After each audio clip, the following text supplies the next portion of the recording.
या किसी राष्ट्र, किसी ईश्वर, किसी पुजारी या किसी अन्य चीज के साथ स्वयं को जोड़कर इससे भागने की कोशिश करते हैं। लेकिन यह पहचान भी अपने ही बारे में चिंता करने का एक रूप है ना? तो क्यों? क्योंकि जितना अधिक हम अपने बारे में चिंतित होते हैं,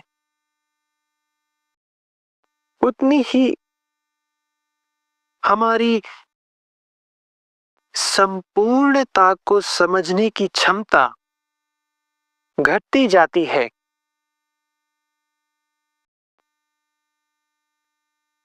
यह एक पर्वतीय झरने की तरह है जो पहाड़ से गर्जन के साथ नीचे गिर रहा है, लेकिन मनुष्य ने उसे सीमेंट और चट्टानों से रोक रखा है ताकि वह फैल ना जाए। और हम अपने साथ भी यही कर रहे हैं।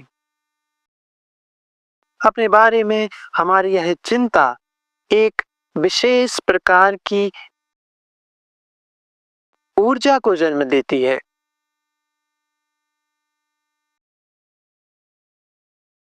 और वह ऊर्जा सीमित हो जाती है, एक निश्चित दिशा में बहने लगती है।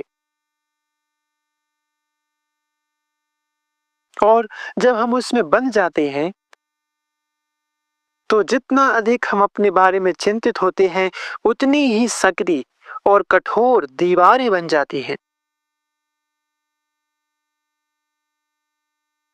आपने इसे अवश्य देखा होगा।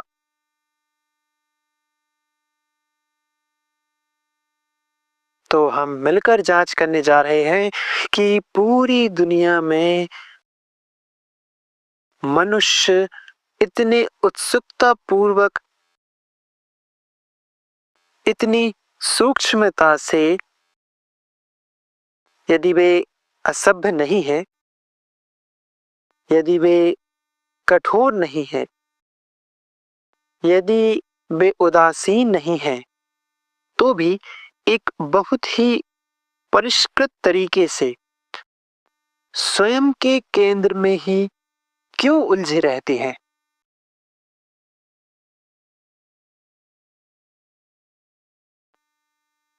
और वह केंद्र अपनी अपार ऊर्जा के साथ या तो एक महाविनाश लाता है,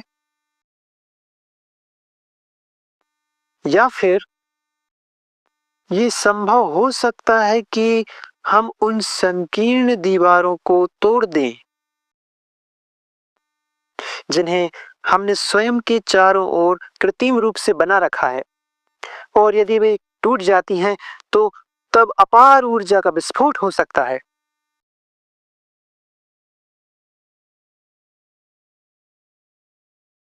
तो यही वह बात है जिसके बारे में हम बात कर रहे हैं। क्या यह संभव है कि मनुष्य, चाहे वे कहीं भी हों, सामाजिक रूप से, आर्थिक रूप से, विभिन्न रूपों में, उन संकीर्ण दीवारों को तोड़ सकें जो मनुष्यों ने अपने पूरे विश्व में अपने चारों ओर बनाई हैं?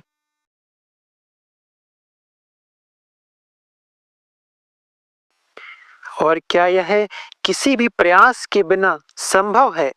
ना कि बौद्धिक रूप से, ना सैद्धांतिक रूप से, ना कि परिकल्पना के रूप में, बल्कि वास्तव में हमारे दैनिक जीवन में।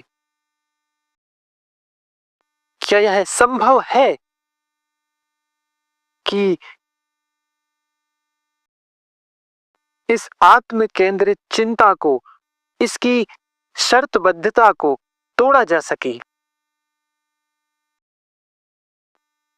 क्या इसे कभी भी तोड़ा जा सकता है? और इसलिए एक असाधारण ऊर्जा की मुक्ति होती है, और यह ऊर्जा आवश्यक होती है जब कोई दीवारें बिल्कुल नहीं होती।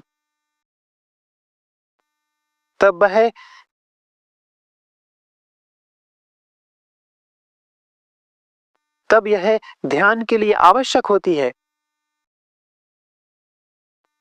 सत्य की खोज के लिए